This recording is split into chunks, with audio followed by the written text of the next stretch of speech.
Guys, today I will be doing a review on the Esee 4 and the Bark River Bravo 1. This one's an A2, this one's in 1095.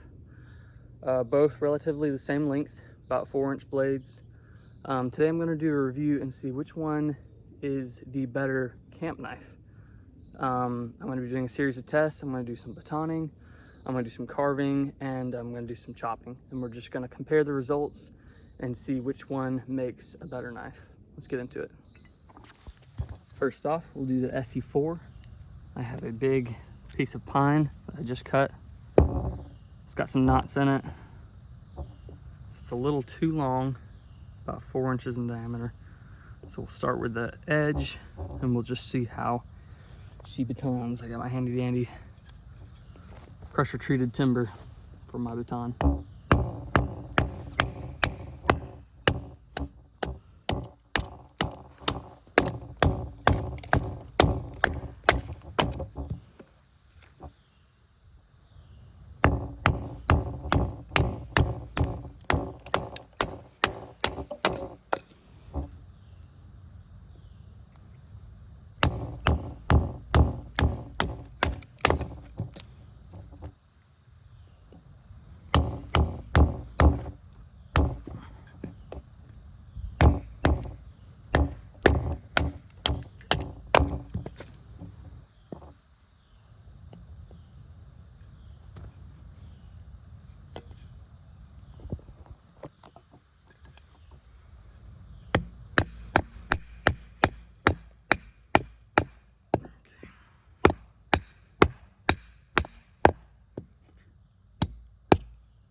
Start again.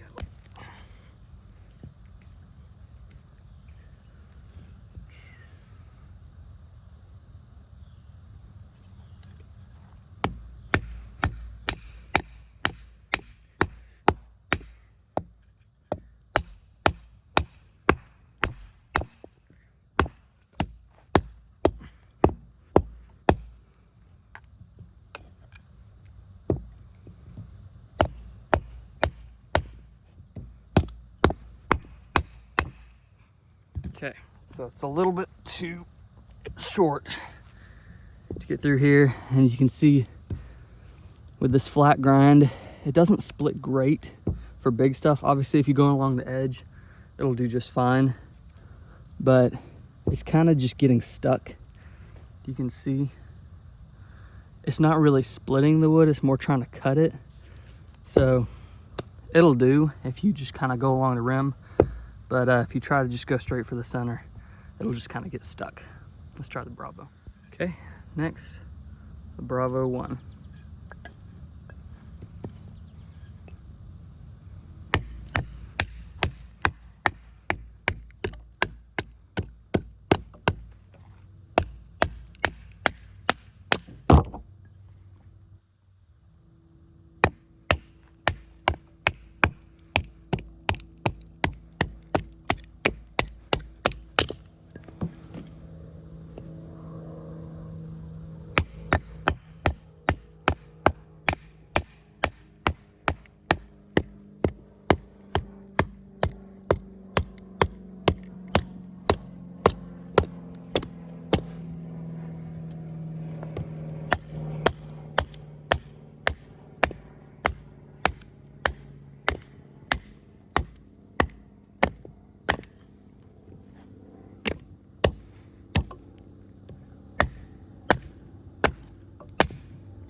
Cutting through a knot right there.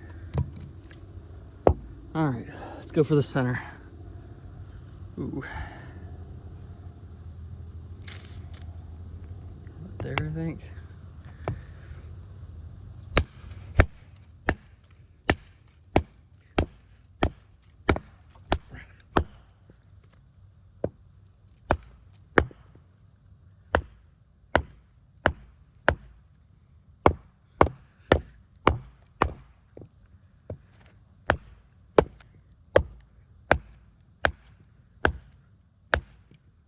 This one is actually doing it, even though you can see I don't have any blade to hit. I'm just batoning on the handle, And I mean, it's doing it. I think if I give it a couple more whacks, I could get through this.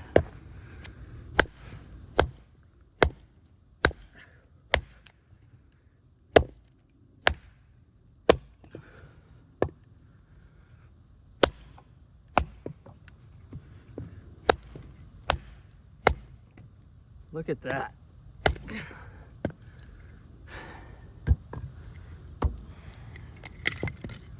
Straight through that knotty piece. I mean, it's not ideal. Preferably we want something a little longer, but for this size, this is a tank. Okay, next off, we're gonna be trying some chopping. I'm gonna do 20 chops with each knife, and we'll see which one gets through quicker. Starting again with the Esee. Start right there.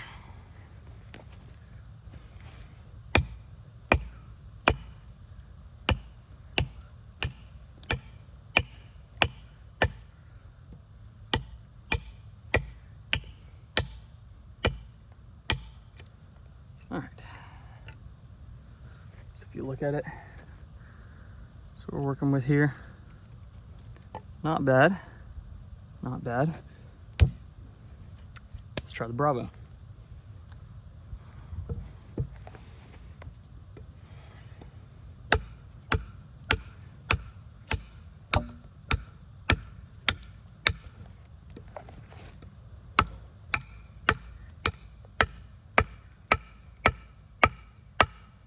Oh my gosh. That was a massive difference. God.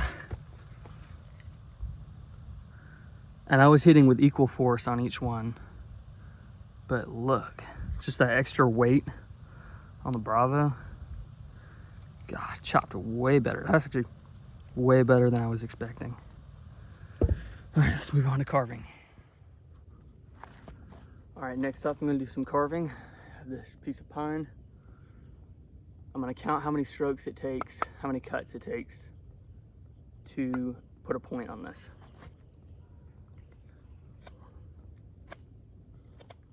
All right, y'all. 82 strokes for this with medium pressure to get a nice sharp point for like a tent peg. I will say, a little red right there. You get a lot of pressure with the handle right here when you're pushing as it digs. It's a rather flat handle. Now this is the old school SE4 handle. They do have a more rounded one now available now, but this is the old one. This is the original. And for carving, it's a lot of rub and pressure right there on your hand. But overall, not bad. It got the job done. Let's check out the Bravo. All right. And this is actually the thicker end, so I'm curious how this will go.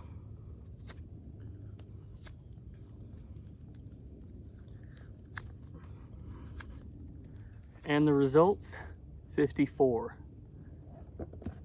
It started about the same, but as you started carving, this thing just started to, with the convex edge, just started to really bite into that wood. I mean, you can see the big flat, well, where's the camera? Big flat ends where it was just carving, just biting into that wood. As far as the handle goes, this was by far the most comfortable knife handle I've ever used. It's just that rounded Coke bottle. There were no hot spots on, and this was after doing it with the SE4, where I already had some rub. But man, that was just comfortable. It was just carving right and biting into that wood. So, conclusion. Oh, no. First off, we also need to talk about the price difference. This knife, what, $115, $120 now? This knife, discontinued. I got this one on sale from DLT for $165. So, if you can get them on sale, relatively comparable. size-wise, this one is definitely the heavier and the bigger of the two. And I made this Kydex sheath for this one, but this came with a leather slide in. And I like to carry these in my back pocket when I go camping. This one does take up a lot less real estate in your pocket versus this one. This one will stick out about that much. This one will the blade will disappear into your pocket, leaving just the handle. So keep that in mind when carrying these two. But yeah, great knives. If I had to choose between one, I'm gonna have to go with Bravo. This, I really thought it was gonna be a lot closer on the test, but this knife just, God, it was like it was meant for it. It just really did very well. Anyways, thank y'all for watching. Have a good day.